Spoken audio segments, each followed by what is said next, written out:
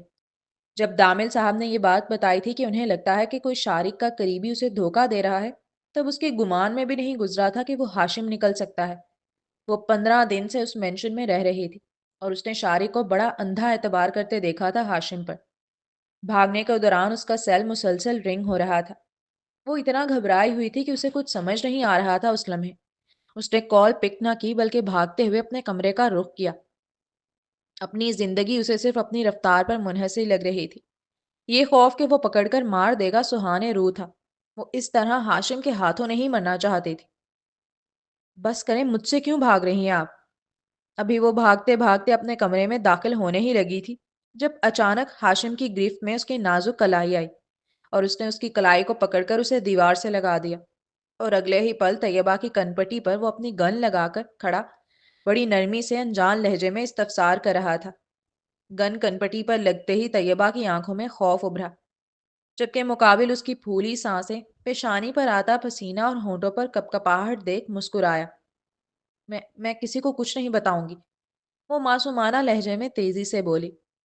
وہ تو مجھے پتا ہے آپ بتا ہی نہیں سکتی، ورنہ آپ کے اپنے راز نہیں کھل جائیں گے، وہ مسکراتے ہوئے بولا، اور وہ مسکراہٹ بڑی پلے فل تھی۔ تو تو پھر مجھے کیوں مار رہے ہو؟ نہایت خوف کے عالم میں کپکپاتے جسم کے ساتھ کیا گیا سوال تھا یہ۔ کیونکہ بیکار لگنے لگی ہیں مجھے اب آپ۔ 15 دن سے مفت کی روٹیاں توڑ رہی ہیں بجائے اس کے کہ کوئی کام کریں۔ آپ کو یہاں پر کام کے لیے بھیجا گیا تھا۔ اتنی منصوبہ بندی کر کے اپنی جان کو جوخم میں ڈال کر میں آپ کو یہاں پر اس شارق کے ساتھ عیش کرنے نہیں لایا تھا۔ وہ دانت پیستے ہوئے اناری چہرے کے ساتھ بولا، مانا اس کی آواز دھیمی تھی مگر ان میں سختی الگ ہی نمایاں تھی۔ اس کی بات سنتے ہی طیبہ کے پاؤں سے مکمل جان نکلی۔ اسے لگا وہ گر جائے گی۔ آنکھوں سے آنسو بہنے لگے۔ وہ گر جاتی اگر ہاشم نے اس کا بازو پکڑ کر اسے زبردستی کھڑا نہ رکھا ہوتا۔ معصوم سی لڑکی تھی وہ، یہ چال بازیاں نہیں آتی تھی اسے۔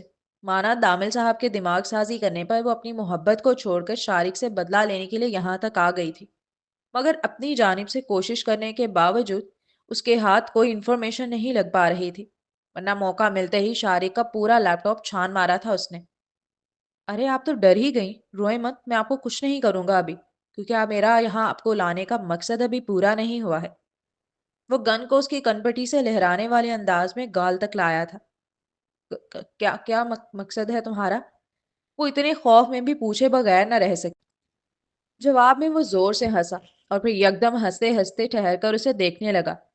طیبہ کو اس لمحے وہ کوئی پاگل جنونی آدمی لگ رہا تھا، نہ کہ وہ ویل مینرڈ سلیقہ مند ہاشم جسے وہ ہر وقت دیکھتی ہے۔ میرا مقصد جاننا آپ کا کام نہیں ہے، آپ اپنا کام کریں۔ شاری خلیل کی انفارمیشن نکالیں اور دامل تک پہنچائیں، اور میرے بارے میں دامل کے کانوں تک کوئی بھنک نہیں پہنچنی چاہیے۔ اگر کسی کو بھی یہ پتا چلا کہ بیچ میں آپ کی مدد کر رہا ہوں تو یہ یقین کریں وہ زندگی کا آخری دن ہوگا آپ کے تاثیر کی۔ وہ چاہتا تو ڈائریکٹ اسے دھمکی دیتا مارنے کی، مگر اس نے تاثیر کو نشانہ بنایا، کیونکہ جانتا ہے ایک وقت وہ اپنی جان خطرے میں ڈال سکتی ہے، مگر تاثیر کی نہیں۔ یہ کام مجھ سے ہی کیوں کروانا ہے، جبکہ مجھ سے زیادہ تم آسانی سے اس کی ساری انفارمیشن نکال کر دامل انکل تک پہنچا سکتے ہو۔ ہاں، وہ بہت خوفزدہ ہو گئی تھی، لیکن اس کے باوجود اپنے جسم میں بڑی طاقت جمع کرتے وہ پوچھ اٹھی، آپ کیوں اپنے چھوٹے سے دماغ پر اتنا زور ڈال رہی ہیں؟ آپ صرف اپنے مقصد پر دھیان دیں۔ ہاشم نے خاصا گمبھیر لہجے میں اسے گھورتے ہوئے کہا، ساتھ ہی یہ یاد رکھیں کہ جو آپ کو اس گھر میں لا سکتا ہے نا، وہ آپ کو اوپر بھی پہنچا سکتا ہے۔ اس نے مسکراتے ہوئے کھلے الفاظوں میں دھمکی دی، چلیں شاباش، اب اپنے دماغ کو فلیش ماریں۔ نہ آپ نے کچھ دیکھا نہ آپ نے کچھ سنا۔ امید ہے دوبارہ سمجھانے کی ضرورت نہیں پڑے گی، کیونکہ پھر میں الفاظوں میں نہیں سمجھاؤں گا، اور ہوشیاری کرنے کی تو سوچیے گا بھی مت، کیونکہ اس نے اپنی دونوں انگلیاں پہلے اپنی آنکھوں کی طرف کیں اور پھر اس کی، گویا کہہ رہا ہو میری ہر وقت تم پر نظر ہے۔ پھر ایک قدم از خود ہی دور ہٹ گیا اسے چھوڑ کر۔ اس کے چھوڑتے ہی طیبہ نے ابھی ایک گہرا سانس لیا ہی تھا، جو نہ جانے وہ کب سے رو کے کھڑی تھی، کہ اگلے ہی پل اس نے طیبہ کی گردن پکڑ لی۔ ویسے تم تو قریب سے بھی کوئی خاص نہیں لگتی، کیا دیکھا ہے اس شارق خلیل نے تم میں؟ تمہیں دیکھ کر لگتا ہے لوگ صحیح کہتے ہیں، سالہ پیار اندھا ہوتا ہے، مگر اتنا اندھا؟ اور حقارت سے کہہ کر وہ زور سے کہا لگانے لگا، ساتھ ہی اس کی نازک گردن پر دباؤ بھی بڑھایا۔ اس کی باتیں سننے کے بعد طیبہ کو شدت سے احساس ہو رہا تھا کہ وہ بھیڑیوں میں پھنس گئی ہے۔ شارق سمجھ رہا تھا وہ طیبہ کو لایا ہے۔ دامل صاحب خوش فہم تھے کہ انہوں نے منصوبہ بندی کر کے اسے شارق کی زندگی میں پہنچایا ہے، جبکہ طیبہ کو اب سمجھ آ رہا تھا کہ اصل بساط بچھانے والا وہ رازدان کھیل، وہ چالاک منصوبہ باز سامنے کھڑا تھا، وہ ہاشم تھا جو اسے یہاں تک لایا ہے۔ وہ اپنے دونوں ہاتھوں سے ہاشم کا ہاتھ اپنی گردن سے ہٹانے کی کوشش کر رہی تھی، مگر وہ جنونی آدمی پاگلوں کی طرح ہنسے چلے جا رہا تھا۔ اس کی پکڑ اتنی مضبوط تھی کہ وہ اپنے دونوں ہاتھوں سے کوشش کرنے کے باوجود گردن سے اس کا ہاتھ ہٹا نہیں پا رہی تھی۔ ہر گزرتے لمحے کے ساتھ آکسیجن کی کمی محسوس ہو رہی تھی۔ اس کا چہرہ سرخ پڑتا جا رہا تھا کہ اچانک اس نے گاڑی کے ہارن کی آواز سنی۔ بس گاڑی کی آواز کا آنا تھا کہ ہاشم نے اس کی گردن چھوڑی۔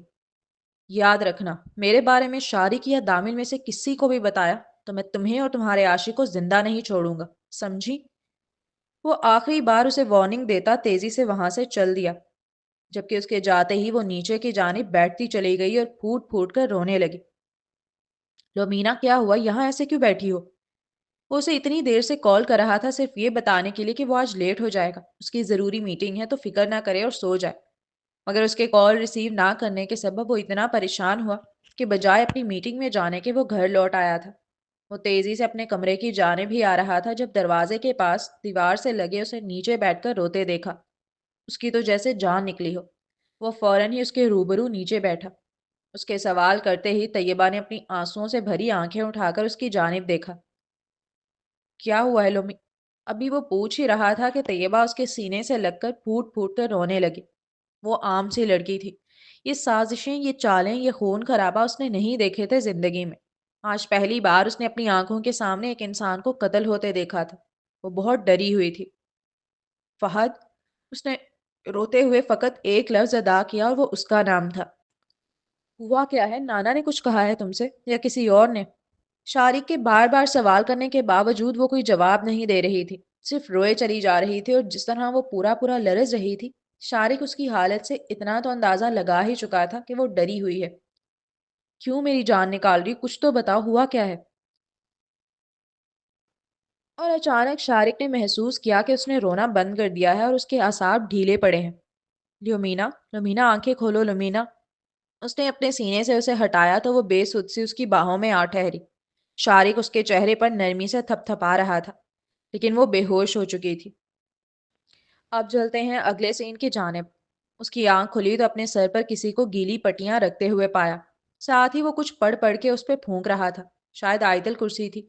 آواز دھیمی تھی بہت، یا پتہ نہیں وہ نہیں سن پا رہی تھی بخار کی شدت کے سبب۔ وہ کچھ لمحے اسے دیکھتی رہی، بالکل سن ذہن کے ساتھ، اور پھر اپنی جلتی ہوئی آنکھیں دوبارہ بند کر لیں۔ پھر آنکھ کھلی تو فہد کو کسی سے زور زور سے بات کرتے ہوئے پایا۔ اس کا بخار اتر ہی نہیں رہا ہے ڈاکٹر، میں کیا کروں، پٹیاں رکھ رہا ہوں مسلسل۔ وہ پریشان دکھائی دے رہا تھا۔ ساتھ ہی اس کا ہاتھ بھی پکڑے ہوئے تھا۔ اس نے پھر کچھ لمحے اسے دیکھا اور پھر غنودگی نے اسے واپس اپنی جکڑ میں لے لیا۔ وہ گہری نیند میں تھی، مگر ایک شخص کے رونے کی آوازیں مسلسل اس کے کانوں کی سماعت سے ٹکرا رہی تھیں۔ اس نے بمشکل آنکھ کھولی تو محسوس کیا جیسے وہ کسی کے سینے سے لگی ہوئی ہے۔ وہ 2 3 لمحے بھی آنکھ کھلی نہیں رکھ سکی تھی اور پھر اس پہ غنودگی طاری ہوئی۔ اس کے حلق میں کانٹے پڑ رہے تھے۔ وہ نیند میں پانی پانی کی صدا لگانے لگی۔ لگ رہا تھا جیسے صدیوں کی پیاسی ہو۔ اپنے ہونٹ بھی اسے خشک محسوس ہو رہے تھے پانی کی طلب میں۔ اچانک اس نے محسوس کیا کہ کسی نے اس کے لبوں سے پانی لگایا ہے۔ ایک گھونٹ پینے کے بعد اس نے بڑی مشکل سے آنکھ کھولی۔ اس کی آنکھیں ابھی بھی جل رہی تھیں اور تب اس نے بڑے حسین لڑکے کو دیکھا۔ اس کی نیلی آنکھیں نمی بھری تھیں۔ وہ اسے ہی دیکھ رہا تھا، بڑی محبت سے، بڑی الفت سے، بڑا انتظار لیے۔ وہ کچھ ثانیوں تک بھاری پلکوں کے ساتھ اسے تکتی رہی، یہاں تک کہ اس کی آنکھیں دوبارہ بند ہو گئیں۔ جاری ہے۔ تو جی جناب، یہ تھی آج کی شاکنگ ایپیسوڈ۔ خیر اندازہ تو ہمیں پہلے ہی تھا کہ ہاشم ہی ہو سکتا ہے، لیکن وہ اتنا کمینہ، اس لیول کا کمینہ ہو سکتا ہے کہ اس نے اس بیچارے ڈرائیور کو مار دیا، اور پتہ نہیں اس نے کس کس کو مارا ہوگا۔ کیسا خپتی پاگل سا ہے یہ۔ تو مطلب اصل ولن یہ ہے، پاسٹ میں جو ولن تھے وہ تو تھے ہی، اور اب یہ پریزنٹ کا ولن صرف یہی ہے، کمینہ انسان۔ مجھے اتنا غصہ آ رہا ہے، میں بتا نہیں سکتی، مجھے اتنا برا لگ رہا ہے۔ آئی ہوپ کہ طیبہ کسی نہ کسی کو تو بتا دینا، کسی نہ کسی کو تو بتا دے۔ شارق کو تو وہ نہیں بتائے گی، اوبویسلی وہ نہیں بتائے گی، لیکن ایٹ لیسٹ کسی کو بتا دے، تاثیر کو بتا دے، یا کسی کو بھی بتائے بھائی۔ مجھے وہ وہ لائنس پڑھ کے مجھے اتنا ڈر لگ رہا تھا، مجھے چلز فیل ہو رہے تھے کہ یہ کتنا پاگل انسان ہے۔ بس جلدی سے اس کا اینڈ ہو، اس کتے کا۔ آئی ایم سوری، گندی لینگویج یوز کر لی، لیکن بہت برا لگ رہا ہے مجھے مطلب میں نے سوچا تھا کہ وہی ہوگا، لیکن مجھے یہ تھا کہ شاید وہ اس کی وجہ سے کر رہا ہوگا، آمنہ کی وجہ سے، لیکن وہ تو پاگل لگتا ہے ویسے ہی، سائیکو لگتا ہے مجھے تو وہ۔ پتہ نہیں کیا وجہ ہے، وہ پتہ چلے پاسٹ میں سے کسی ولن کا بیٹا ہی ہو وہ، کوئی پتہ نہیں، ہو سکتا ہے کوئی نہ کوئی کنیکشن ہو اس کا۔ تو خیر بہت ہی ڈراؤنی ایپیسوڈ تھی آج کی۔ شروع میں اتنی مزے کی تھی، کیوٹ کیوٹ سی، اور اینڈ پہ تو ڈرا دیا، بیچاری جو ہے وہ ابھی تک بخار سے ہی نہیں نکل رہی۔ خیر ہے تو صحیح، فہد اس کے پاس خیال رکھ لے گا اس کا۔ تو لیکن شارق کو اتنا تو اب دھیان دینا چاہیے کہ بھائی کوئی تو وجہ ہے، اگر وہ اوبویسلی وہ تو نہیں اس کو بتائے گی، لیکن اس کو اپنے اون پہ اس کو کرنا چاہیے کہ اتنا اندھا اعتماد بھی کیا کہنے ہیں۔ چلو خیر، دیکھتے ہیں کیا ہوتا ہے۔ آپ لوگ بھی اپنے ویوز ضرور شیئر کریں، اور چینل کو ضرور سبسکرائب کر دیں، بیل آئیکن بھی پریس کر دیں۔ ملتے ہیں نیکسٹ ایپیسوڈ میں، تب تک کے لیے اللہ حافظ۔